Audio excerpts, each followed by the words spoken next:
All right, so we'll begin the second half of the 25 no limit strategy guide.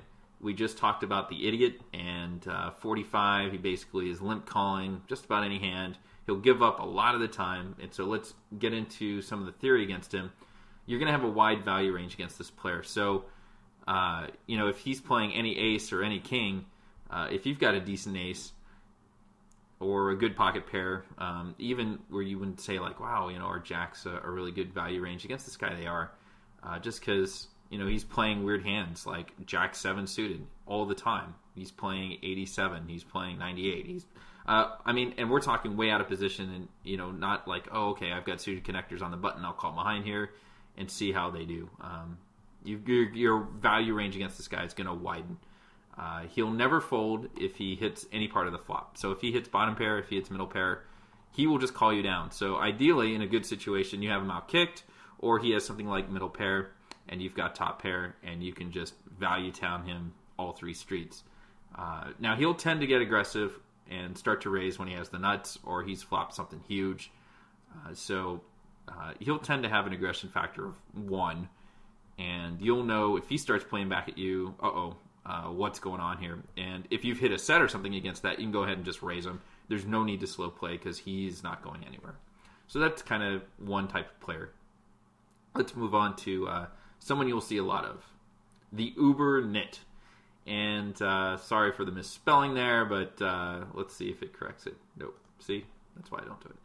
The Uber Nit plays something like an 8-6 style.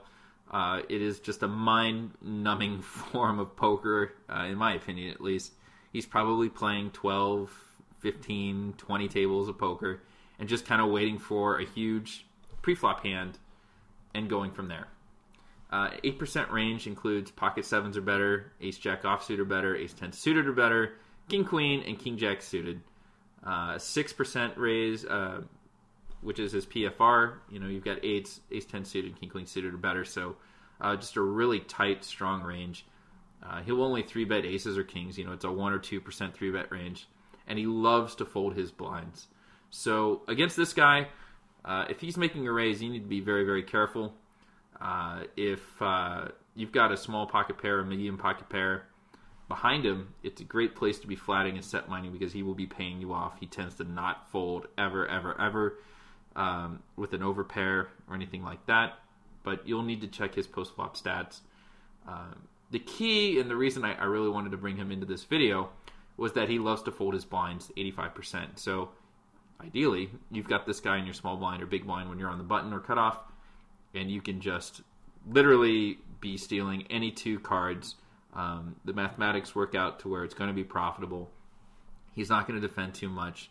When he 3-bets, you want to make sure he's not one of the type, because you'll see him an 8-6 that'll 3-bet against a blind steal 10% of the time. Then you want to be checking his fold to 4-bet stats, and we get into an arms race here over the blinds, which is really where poker's played. But you should be stealing relentlessly from these guys because they're just waiting for the nuts, and you can just take their blinds every time they don't have it. So we finally get into the last kind of player type that I found, and that was the tag fish.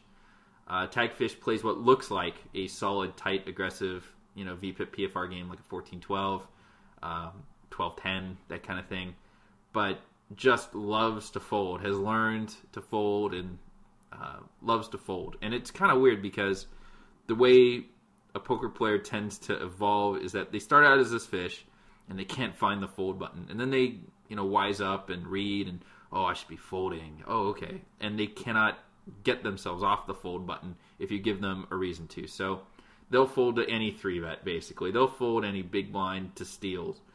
They're only 3-betting the nuts, and they're C-betting a ridiculous range and then just totally giving up afterwards if you raise them, or excuse me, if you float them and do a float play. And for whatever reason, this is kind of weird, it's almost counterintuitive, they never seem to fold to a check raise. They don't respect check raises. They think you're bluffing them. But if you flat behind and then raise the turn, which is a beluga move, or they check, I mean, it's a free pot at that point. But for some reason, they just don't respect check raises. So keep that in mind. So if you flop a set against these guys, go ahead and raise it if they see bet. It's just kind of this weird phenomenon that I noticed. I don't know, maybe it was a sample size thing, but against this guy, good aggressive play on turn river will take it down so often. I mean, this guy just will have to have the nuts in order to play back at you. So what you should be doing, again, my opinion, for what it's worth, play good, tight, aggressive game. 12-10 is on the nitty side, but it's still okay, in my opinion. And 17-14 is on the looser side, and you should just be somewhere in between these two figures, unless you've got something going on that I don't know about.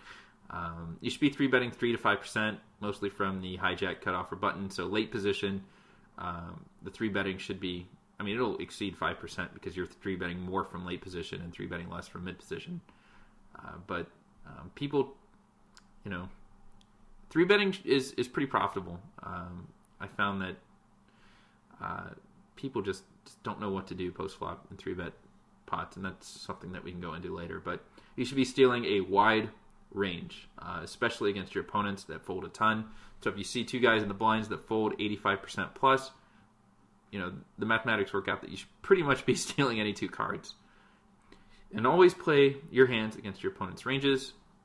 We touched on that a bit, and we're going to have to just go into another video on that because, I don't want to spend 3 minutes on that. It deserves its own video probably, but try to think of, okay, well, that guy has a 40% range. What does that include?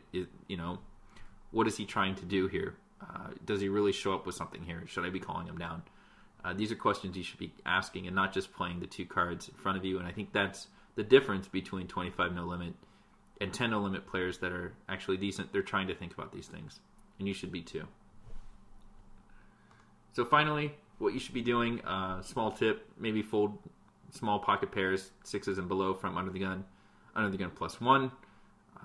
It's just kind of a tough and tricky situation, I say for now, because you can start to open up, but I've seen a lot of people suggest that, and it's just something maybe to check against your database.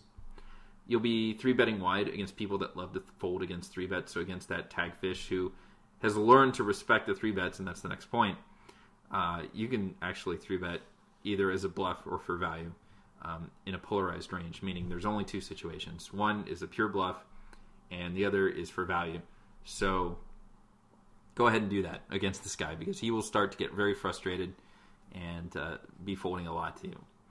At the same time, you need to respect other people's 3-bets, especially if they have a 3-bet figure, and this is, you need that HUD to tell you where they're 3-betting 1 or 2 or 3%. That's a very narrow range. Those are very good cards that they're doing that with. While at the same time, you'll find some of these loose, aggressive maniac fish that are 55, 50, 54 types that 3-bet 20%. Well, then you should be 4-betting very wide for values.